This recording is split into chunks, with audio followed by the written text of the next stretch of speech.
A esta altura del año, las resoluciones que hicimos en el año nuevo es posible que se hayan ido junto con las burbujas de champán. Con la mejor de las intenciones, quizás nos propusimos ahorrar más o completar el proyecto de renovación de la cocina o abrir una cuenta de retiro. Pero la vida se nos cruza por delante y nos distrae con otras cosas y a veces no llegamos a concretar lo planeado. Pero eso no quiere decir que no podamos ayudarnos a estar en curso para lograr un bienestar financiero que nos permita concretar nuestros objetivos y llevar el estilo de vida que deseamos. Hoy te voy a dar algunos tips para poner tus finanzas en orden de manera sencilla. Si implementas estas sugerencias, vas a ver que lograr un estado financiero saludable es simple y requiere menos esfuerzo que avanzar sin control de los fondos que entran y salen. Sentirnos cómodas con nuestro dinero nos quita un gran peso de encima, nos evita angustias y nos permite vivir un mejor presente mientras sentamos las bases para un futuro en el que podremos mantener nuestro estilo de vida. Aquí van algunas ideas. Definir claramente deseos y objetivos. Cuando tenemos en claro para qué estamos ahorrando o invirtiendo, es más fácil sentirnos conectados con el plan de acción. Mientras más clara sea la visión de lo que queremos lograr, más fácil será lograr ese momento. Si en vez de decir me gustaría comprarme una casa, nos planteamos comprarnos una casa de aquí a 2 años, con 3 dormitorios, patio, cocina amplia y 2 baños en el sector norte de la ciudad, tendremos algo medible y más concreto que nos va a mantener motivados. Conocer qué dinero va y qué dinero viene. Pretender manejar nuestras finanzas sin conocer cuántos son nuestros ingresos y nuestros gastos es como andar en bicicleta con los ojos vendados. Actividad de riesgo, sin duda. Cuando no sabemos de cuánto dinero disponemos, terminamos gastando más de lo que realmente tenemos y generamos deudas.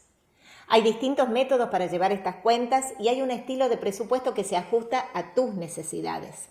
Si no sabes por dónde empezar a armar tu presupuesto, te dejo el enlace en la descripción para mi curso donde te explico de manera muy simple cómo calcular tus ingresos y gastos de una manera sostenible y sin complicarte la vida. Tener estrategia de pago.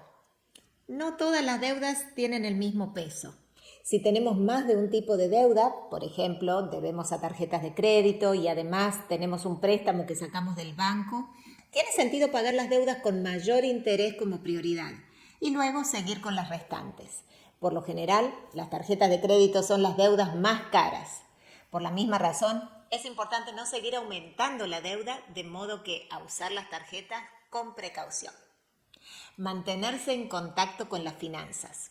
La situación del mundo y del país es dinámica y todo tiende a afectar costos.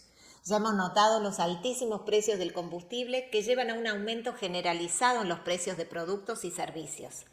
Es necesario entonces prever el impacto de un mayor costo de vida y asegurarnos de tener los fondos para enfrentar esta situación.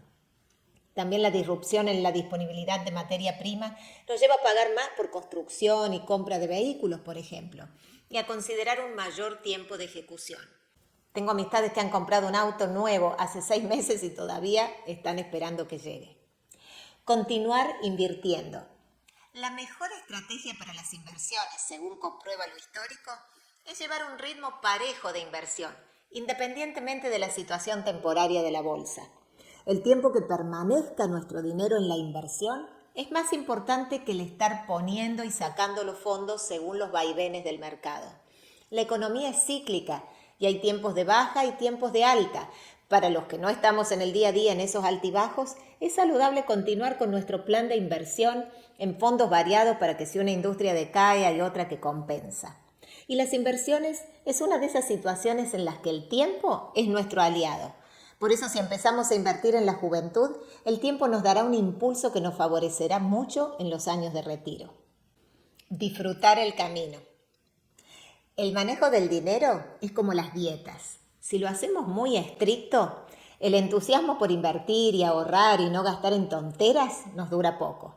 La idea no es vivir una vida de privaciones y sacrificios para poder tener una adultez más cómoda. Podemos darnos algunos gustos que le darán matiz agradable y colorido a nuestra vida, pero siempre con el entendimiento de cuánto dinero tenemos disponible para no incurrir en más deudas. Para lograr el bienestar financiero es importante darse cuenta de unas pocas cosas. Primero, que no es complicado tener un panorama claro del dinero que entra y de los gastos que tenemos. Segundo, que mientras antes organicemos nuestro dinero, tendremos que hacer menos esfuerzo para mejores resultados. Y tercero, que nos empodera el tomar decisiones con conocimiento en lugar de ir al tuntún calculando a ojo. Las generaciones anteriores a la nuestra tenían un método más sencillo, una economía en efectivo. En el bolsillo tenían el dinero y si no había más, no se compraba. Simple por demás. Pero nosotros compramos con distintas tarjetas de crédito, PayPal, Venmo, Zelle, Apple Pay, Google Pay, y al final del día no tenemos idea de cuánto gastamos entre todas. Esta confusión nos cuesta dinero y esfuerzo. Por eso te invito a que pongas orden en tus finanzas y paz en tu corazón, tomando en cuenta estos simples consejos. Espero que este video te haya sido muy útil y te motive a poner en orden tus finanzas. Yo te espero con mucho más contenido en nolafortuna.com. Y no te vayas sin darle manito a este video.